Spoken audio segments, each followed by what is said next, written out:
పాపం రిటైర్డ్ ఇంజనీర్లు,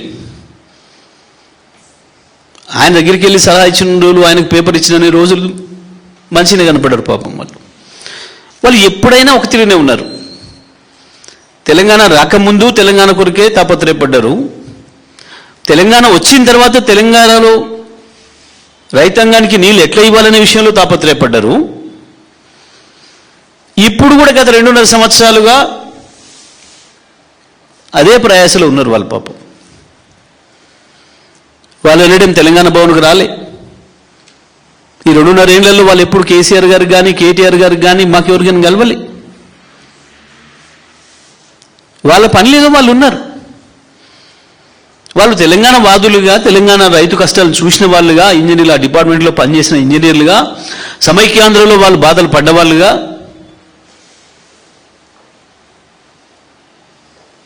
ఆ తర్వాత వచ్చిన తెలంగాణలో తెలంగాణ ఫలితాలని ప్రజలకు అందిస్తున్నప్పుడు చూసి సంతోషపడ్డ వాళ్ళుగా, దాంట్లో భాగస్వాములు అయిన వాళ్ళుగా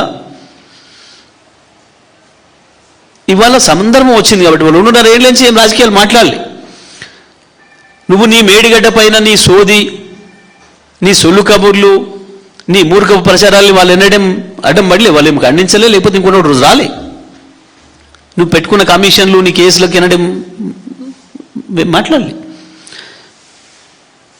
కేవలం నిన్న నిజమే మంచిగానే ఉంది, కన్నేపల్లి నుంచి సుందీల అన్నారంలో నీళ్ళు తీసుకురావచ్చు, ఇవ్వచ్చు.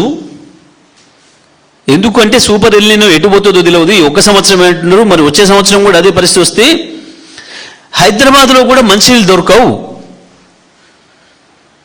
కాబట్టి హైదరాబాద్కు కూడా మంచినీళ్ళకి ఇబ్బంది రాకుండా ఉండాలి. 1 కోటి మంది పైగా ప్రజలు ఇక్కడ ఉంటున్నారు, ఒకరోజు తట్టుకోలేరు. కాబట్టి ఇక్కడ కూడా అవసరం ఉంది, వాడండి అయ్యి చెప్పినారు వాళ్ళు. పాపం దానికి వాళ్ళని జైల్లో ఇస్తానే జైలేకపోవడమే తప్పు.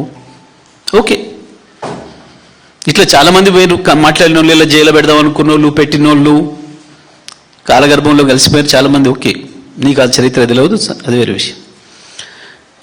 ఇక మా విషయం,